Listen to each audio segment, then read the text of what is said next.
देश के सामने एक दिल्ली मॉडल रखा। इस दिल्ली मॉडल में देश में सबसे कम महंगाई है और हाईएस्ट पर कैपिटा इनकम है। इस दिल्ली मॉडल में 200 यूनिट बिजली फ्री है और उसके ऊपर देश की सबसे सस्ती बिजली है। इस दिल्ली मॉडल में पिछले 10 साल में लगभग 30 फ्लाईओवर रेडी हो चुके हैं जो एस्टिमेटेड कॉस्ट के नीचे थे और 557 करोड़ की बचत हुई। दिल्ली मॉडल के तहत आज देश में one of the highest charging points और charging stations EV electric vehicles के लिए है। एक बहुत प्रोग्रेसिव इलेक्ट्रिक व्हीकल पॉलिसी है जिसके तहत 17% रजिस्ट्रेशन इलेक्ट्रिक व्हीकल्स का हुआ है जो देश में हाईएस्ट है। इस दिल्ली मॉडल के अंदर अब तक 1300 इलेक्ट्रिक बसेस दिल्ली में आ चुकी हैं जो डिसेबल्ड फ्रेंडली हैं, जो देश के किसी और हिस्से में नहीं। दिल्ली मॉडल की प्राइड हमारा हेल्थ और एजुकेशन मॉडल है। दिल्ली के लोग और दिल्ली की सरकार एजुकेशन को, शिक्षा को बहुत महत्व देते हैं। विद्याधन सर्वधन प्रधानम, शिक्षा ही सबसे सर्वश्रेष्ठ धन है। ऐसे ही हमारा इनफैक्ट दिल्ली मॉडल के लिए केंद्र सरकार का अपना थिंक टैंक नीति आयोग का कहना है कि दिल्ली के सरकारी स्कूल देश के टॉप 10 स्कूल्स में इसलिए हैं क्योंकि दिल्ली के एजुकेशन, गवर्नमेंट एजुकेशन सिस्टम में एक लैंडमार्क ट्रांसफॉर्मेशन देखा गया। ऐसी ही तारीफ हमने प्रणब मुखर्जी, स्वर्गीय ex president honourable Pranab Mukherjee ji से भी दिल्ली के सरकारी स्कूलों की सुनी थी। और जब first lady Melania Trump India आई थी तो उनको भी दिल्ली के सरकारी स्कूल ही देखने को भेजा गया था। ऐसा ही हमारा हेल्थ मॉडल है जिसकी हर जगह तारीफ सुनने को मिलती है। ये बात अलग है कि आजकल भाजपा हमारे हेल्थ मॉडल को अटैक कर रही है क्योंकि यहां पर बहुत सारे लोग दिल्ली के बाहर के भी आते हैं और ज्यादातर उत्तर प्रदेश के भी आते हैं और वापस जाकर हमारे हेल्थ मॉडल की तारीफ करते हैं। तो ये डाइजेस्ट कैसे होगा, इसलिए उसको अटैक करने में लगे हुए हैं आजकल।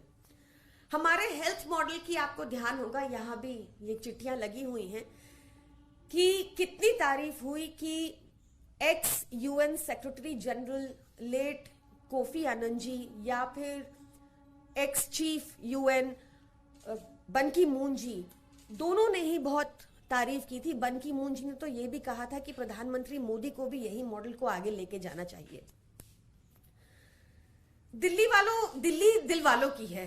हमारा यहाँ पे आप देखेंगे कि हर प्रदेश के अंदर से, हर स्टेट से, हर सिटी से, ना ही देश के अंदर से बल्कि देश के बाहर से भी लोग पढ़ाई के लिए, इलाज के लिए, नौकरी के लिए भारी तादाद में आते हैं और दिल्ली सबको एक्सेप्ट करती है। तो हमारा जो प्राइड है दिल्ली का हेल्थ और एजुकेशन मॉडल, इसी को हम रिपब्लिक डे परेड में शोकेस करना चाहते थे। यही हम दिखाना चाहते थे कि हमने कितना लैंडमार्क ट्रांसफॉर्मेशन किया है बीते कुछ सालों में दिल्ली के अंदर हेल्थ और एजुकेशन में। पर बहुत अफसोस की बात है कि ये होने नहीं दिया गया। ये भाजपा की गंदी राजनीति नहीं तो क्या है कि आप लगातार पिछले 5 वर्षों से देखिए कि भाजपा शासित असम को, भाजपा शासित उत्तर प्रदेश को, भाजपा शासित उत्तराखंड को, भाजपा शासित गुजरात को लगातार मौका दिया जा रहा है। पर इस बार भी पिछली बार की तरह दिल्ली और पंजाब दोनों को एक्सक्लूड किया गया है। आई विश कि प्रधानमंत्री मोदी का भी दिल दिल्ली वालों जितना बड़ा होता और वो हमें ये शोकेस करने का मौका देते गणतंत्र दिवस पर। दिल्ली देश की राजधानी है, हमारी प्राइड है हेल्थ एंड एजुकेशन मॉडल, और हमें ये मौका मिलता कि हम देश के सामने अपना मॉडल गणतंत्र दिवस पर शोकेस कर पाते। Thank you. ये आप लोग को सूचना केंद्र सरकार की तरफ से मिली कि दिल्ली बाहर एक बार सॉरी, से इट अगेन। ये कैसे सूचना आपको मिली कि जो दिल्ली को बाहर रखा गया और कारण क्या बताया गया? कारण को ही नहीं बताया गया, और पंजाब को लेटर इशू हुआ है of the list of people जो 4th राउंड में क्वालिफाई किए हैं, उसमें दिल्ली और पंजाब दोनों का नाम नहीं है।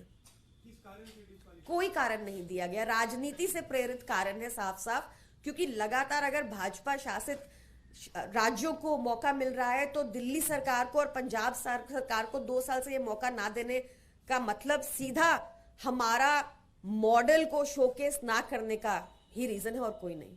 मैम, एक सवाल ये है कि पहली बार ईडी की चार्जशीट में प्रियंका गांधी वाड्रा का नाम आया है। आपके नेताओं को भी ईडी, आप ये आरोप लगाते रहे कि ईडी निशाना बना रही है केंद्र के कहने पर, इस पर आपका क्या कहना है कि प्रियंका गांधी का पहली बार ईडी में नाम आया है चार्जशीट? देखिए, मैं इस केस की डिटेल से अभी अवेयर नहीं हूं, मैं इसको पढ़ूंगी तब मैं इस पे कमेंट कर पाऊंगी, पर निश्चित तौर से विपक्ष पे जो कानून लागू हो रहा है ईडी का, वो है गिल्टी अंटिल प्रूवन इनोसेंट, और बाकी देश में लागू है innocent until proven guilty. Priyanka ma'am, Sam Pitroda Congress के जो ओवरसीज इंचार्ज हैं, कॉन्टिन्यूसली ईवीएम को लेकर बहुत सवाल उठा रहे हैं। एक फॉरम की रिपोर्ट का उन्होंने बार बार जिक्र किया है कि भाजपा जो दावा कर रही है कि 400 प्लस सीट्स आएंगी, वो तभी मुमकिन हो सकता है जब ईवीएम के साथ छेड़छाड़, अदरवाइज ये मुमकिन नहीं। मैंने सच कमेंट? मैंने इस बयान को देखा नहीं है, और आई थिंक जनता का जो भी फैसला होता है उसको मानना चाहिए। कोविड को लेकर क्या कहेंगे? कोविड को लेकर कल ही सौरभ भारद्वाज जी ने बताया कि जो वेरिएंट है वो बहुत माइल्ड वेरिएंट है जो आया है, और इसमें घबराने की कोई जरूरत नहीं है। दिल्ली सरकार पूरी तरह से बेड्स को लेकर, पूरी तरह से मेडिसिन को लेकर पूरी तरह से तैयार है। Thank you. आज यहीं पे बाइट करेंगे।